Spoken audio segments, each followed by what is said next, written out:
সুবহানাল্লাহ একবার বললে জান্নাতে একটা গাছ লাগানো হয়।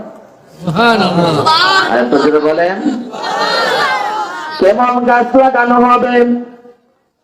আল্লাহর নবী বিশ্ব নবী মুহাম্মদ রাসূলুল্লাহ সাল্লাল্লাহু আলাইহি ওয়াসাল্লাম বলেন, এমন একটা গাছ লাগানো হবে যে গাছের ছায়ায় একদিন নয়, 2 দিন নয়, 1 বছর নয়, 2 বছর নয়, 500 বছর একটা দ্রুতগামী ঘোড়া যদি দৌড়ায় তাহলে ওই গাছের ছায়া শেষ করতে পারবে না।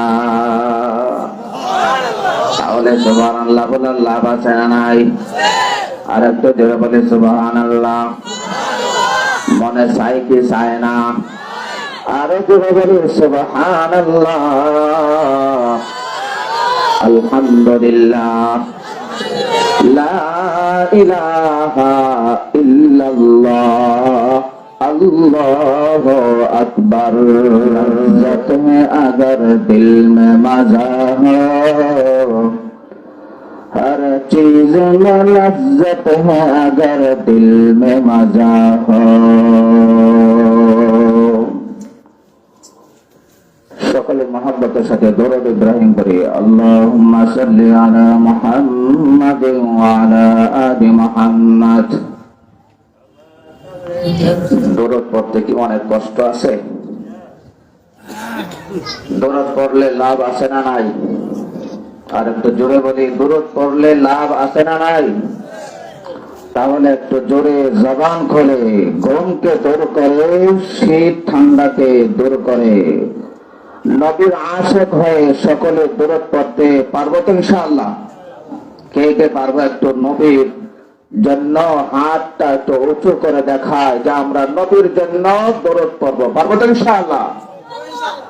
তাহলে নবীর আশিক হইয়া নবীর মহব্বতে সকলে পড়ে আল্লাহুম্মা সাল্লি আলা মুহাম্মাদ ওয়া আলা আলি মুহাম্মাদ كما صليت على إبراهيم وعلى آل إبراهيم إنك حميد مجيد اللهم بارك على محمد وعلى آل محمد كما باركت على إبراهيم وعلى آل إبراهيم إنك حميد مجيد بلغ العلا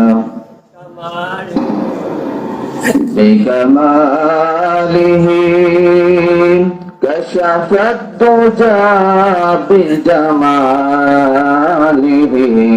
حسنت جميع خصاله صلوا عليه وآله محمد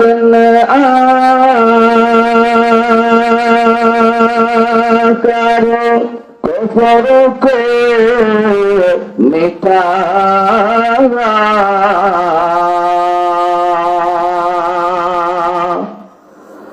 मोहम्मद ने करो कुफर को मिटाया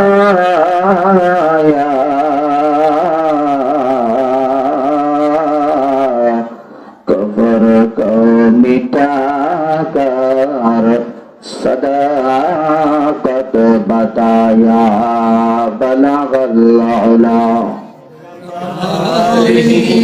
كشف الدجى بجماله حسنت جميع خصاله صلوا عليه لا إله أرجو لا إله أرجو لا إله ذکر حق آمد غذائی روح را जिक्र हक आमद गुजारी रोहरा मरहमा मद ईदिल मजरूहरा ला इलाहा ला इलाहा अर्जुन ला इलाहा जिक्र होता केन जोरे पड़ी सबाई ला इलाहा তুমি বাঁচাও তুমি মারো তুমি বাঁচাও তুমি মারো জোরে বলেন তো খিরা আমাদের মালিককে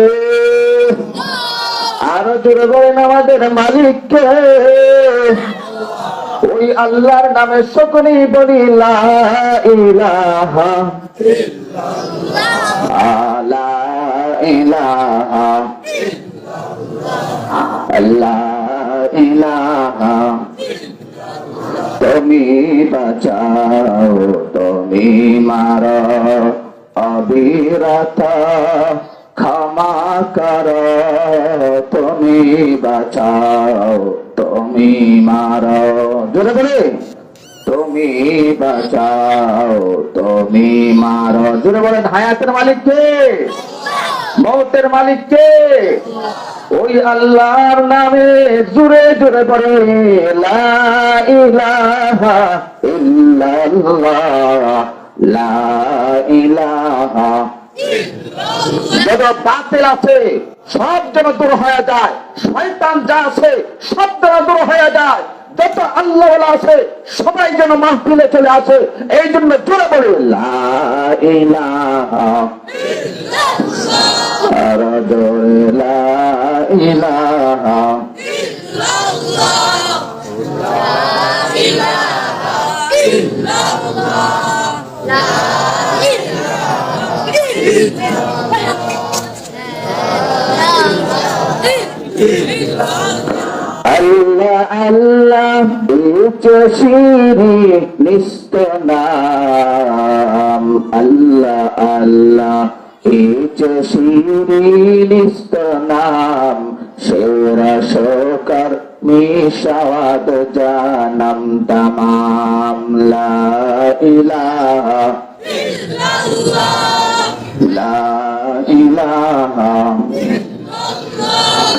লা ইলাহা লা ইলাহা ইল্লাল্লাহ মুহাম্মাদুর রাসূলুল্লাহ সাল্লাল্লাহু আলাইহি ওয়াসাল্লাম।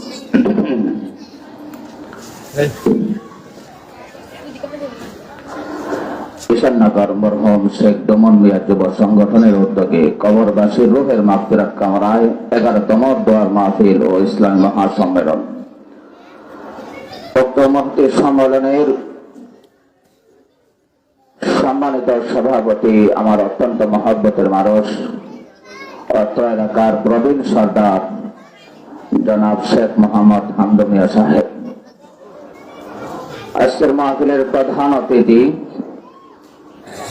হযরত মাওলানা শফিকুল ইসলাম হাজারী, প্রধান আকর্ষণ হযরত মাওলানা জয়নুল আবদিন জগৎসারী সাহেব উপস্থিত আছেন। অত্র এলাকার প্রবীণ মুরব্বী জনাব হাজী আবু সাইদ মাস্টার সাহেব সহ আমার অত্যন্ত মহব্বতের অন্তরের অন্তঃস্থলে যে সকল মানুষের মহব্বত রয়েছে, ভালোবাসা রয়েছে, সেই মহব্বতের আমার মুসল্লিয়ানে কেরাম, সামনে উপবিষ্ট আমার কলিজার টুকরা যুবক বন্ধুরা এবং আমার অত্যন্ত প্রিয় ছাত্ররা, পর্দানিসীন আমার অত্যন্ত শ্রদ্ধেয় মা ও বোনেরা এবং আমার অনেক ছাত্রীরাও এই মাহফিলের আশপাশে বয়ান শুনতেছে, সকলকে আন্তরিকভাবে মোবারকবাদ জানাচ্ছি। আলহামদুলিল্লাহ, আমরা যারা এখানে উপস্থিত হতে পেরেছি আমরা খুশি না বেজার? এমন একটা মাহফিল আমাদের এলাকায় হচ্ছে, এটা আমরা খুশি না বেজার? তাহলে আল্লাহ পাক রব্বুল আলামিন যিনি আমাদেরকে এত সুন্দর একটি আয়োজনের মধ্যে বসার তৌফিক দিয়েছেন, এই জন্য অন্তরের অন্তঃস্থল থেকে প্রাণ খোলে ইমানি কণ্ঠে সমস্বরে সকলে কালিমাতুশ শুকর পাঠ করে জবান খুলে বলি আলহামদুলিল্লাহ। কয় নাই এই আলহামদুলিল্লাহর আওয়াজে কি আর মানুষ আইব? এই জন্য আরেকটু জোরে শুনতে চাই, জোরে সুরে বলি আলহামদুলিল্লাহ।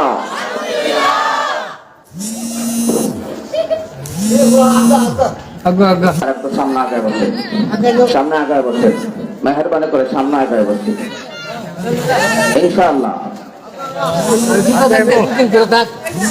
আওয়াজ না করি। মহান আল্লাহ পাক রব্বুল আলামিন, এই যুবক ভাইরা আমার সাথে থাকবা, আমি যা বলি তার জবাব দিতে রাজি আছো তো ইনশাআল্লাহ? তাহলে বলুন তো দেখি, আমাদের সৃষ্টিকর্তাকে, আমাদের রবকে? যিনি আমাদের রব তিনি আমাদের সব, ঠিক কিনা? আর একটু জোরে বলি, যিনি আমাদের রব তিনি আমাদের আল্লাহ আমার রব, এই রবি আমার সব, ঠিক কিনা? আল্লাহ আমার রব, এই রবি আমার সব। আমাদের মালিক কে? আমাদের রব কে? এমনি বললে হবে না, এই হাতটা উপরের দিকে উঠায় বলতে হবে, আঙ্গুলটা উঁচু করে বলতে হবে। তাহলে জোরে বলে আমাদের রব কে? আরেকটু জোরে বলে আমাদের রব কে? আঙ্গুল উঠাইতে মন চায় না, কষ্ট লাগে। কি বলেন, কষ্ট লাগে? আঙ্গুল উঠাইয়া আল্লাহর নাম নিতে মহান নবী মুহাম্মদ রাসূলুল্লাহ সাল্লাল্লাহু আলাইহি ওয়াসাল্লাম তিনি নামাজের ভিতরেও আল্লাহর নাম নেওয়ার জন্য আঙ্গুলটাকে উঁচু করেছেন। জোরে বলেন ঠিক কিনা? নামাজের ভিতরে যখন আমরা পড়ি আশহাদু আল্লা ইলাহা ইল্লাল্লাহ, আঙ্গুল উঁচা করে কি করি না? নামাজের ভিতরেও আল্লাহর নাম নিতে আঙ্গুল উঁচা করতে হয়। আঙ্গুল উঁচা করা মুস্তাহাব। অতএব ওই আল্লাহর নাম নেওয়ার সময় আঙ্গুল উঁচা করে, হাত উঁচু করে কে কে বলতে পারবেন আমাদের রবকে? আমাদের রবকে? রব আমাদের আল্লাহ, এই কথার স্বীকার এখন যেমন আমরা করেছি, রূহের জগতে আমরা রবকে আল্লাহ বলে স্বীকার করেছিলাম। কথা বলেন ঠিক কিনা? রূহের জগতে মহান আল্লাহ পাক রব্বুল আলামিন আমাদের সকলকে জিজ্ঞাসা করেছিলেন, ও আমার বান্দা বান্দীরা বলো, আলাস্তু বিরাব্বিকুম, আমি কি তোমাদের রব নই? সকলেই বলেছিল হ্যাঁ আপনি আমাদের রব। জোরে বলেন আমাদের রবকে? রূহের জগতে যারা বলেছে আমার আল্লাহ, আমার রব আল্লাহ,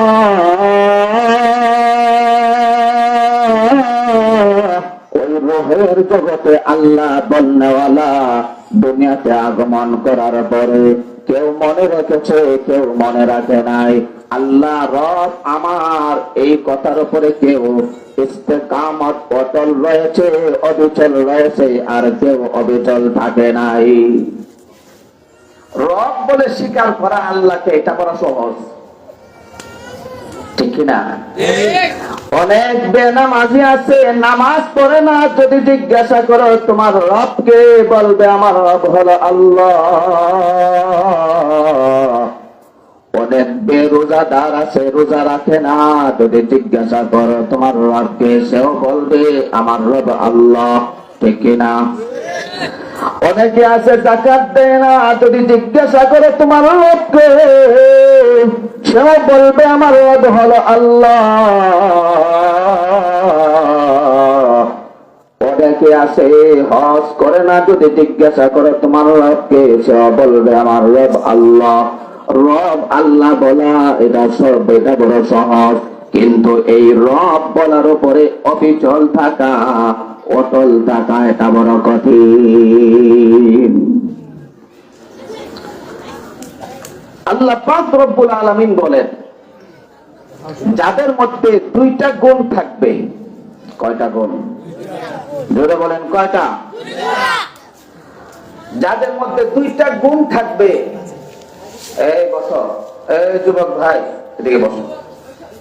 এত সুন্দর জায়গা করছে বসার জন্য, তুমি দাঁড়ায় দেখবা কেন?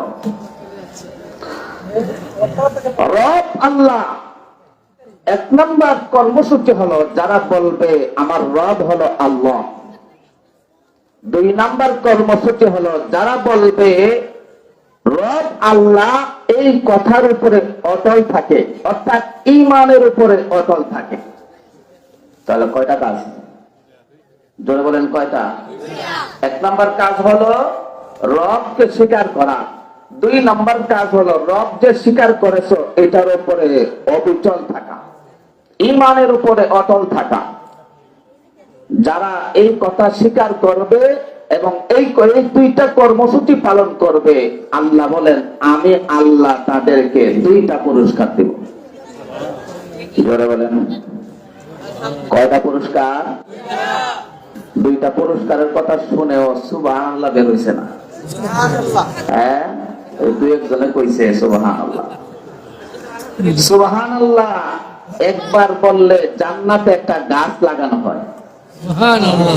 আর তো জোরে বলেন, কেমন গাছ লাগানো হবে? আল্লাহর নবী, বিশ্ব নবী মুহাম্মদুর রাসূলুল্লাহ সাল্লাল্লাহু আলাইহি ওয়াসাল্লাম বলেন, এমন একটা গাছ লাগানো হবে যে গাছের ছায়ায় একদিন নয়, দুই দিন নয়, এক বছর নয়, 2 বছর নয়, 500 বছর একটা দ্রুতগামী ঘোড়া যদি দৌড়ায় তাহলে ওই গাছের ছায়া শেষ করতে পারবে না। তাহলে সুবহানাল্লাহ বলার লাভ আছে না নাই? আর একটু জোরে বলে সুবহানাল্লাহ। মনে চাই কি চায় না? আরো জোরে বলে সুবহানাল্লাহ,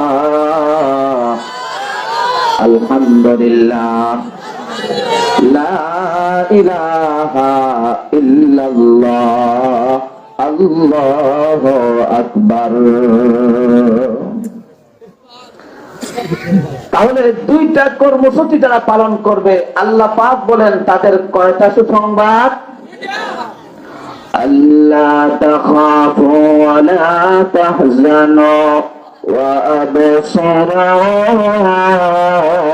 বিল জান্নাহ التي كنتم توعدون। আল্লাহ পাক রব্বুল আলামিন বলেন, যারা বলবে আমার রব আল্লাহ, ঈমান আনবে, ঈমানের উপরে অবিচল অটল থাকবে, আল্লাহ পাক রব্বুল আলামিন বলেন আমি আল্লাহ তাদেরকে দুইটা পুরস্কার দিব। এক নাম্বার পুরস্কার হলো দুনিয়াতে, আখিরাতে, কবরে, হাসরে, মিজানে, পুলসিরাতে কোথাও তাদের কোনো ভয় থাকবে না, কোথাও তাদের কোনো চিন্তা থাকবে না। এক নাম্বার হলো দুনিয়াতে আর কবরে, হাসরে, মিজানে, পুলসিরাতে কোথাও তাদের কোনো ভয় নাই, চিন্তা নাই। 2 নাম্বার পুরস্কার হলো তারা মরতে দেরি হবে, আমি আল্লাহ তাদেরকে জান্নাতের মেহমান বানাতে দেরি করব না।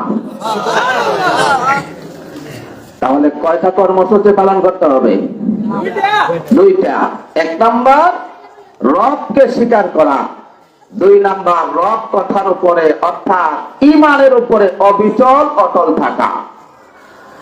ঈমানের উপরে অবিচল অটল থাকার অর্থ হলো ব্যক্তিগত জীবনে, পারিবারিক জীবনে, সামাজিক জীবনে, রাষ্ট্রীয় জীবনে, আন্তর্জাতিক জীবনে আমার লেবাসে, আমার চুলে, আমার চলাফেরায়, আমার কাজে কর্মে সর্বাবস্থায় মহান আল্লাহর সন্তুষ্টি অনুযায়ী চলব।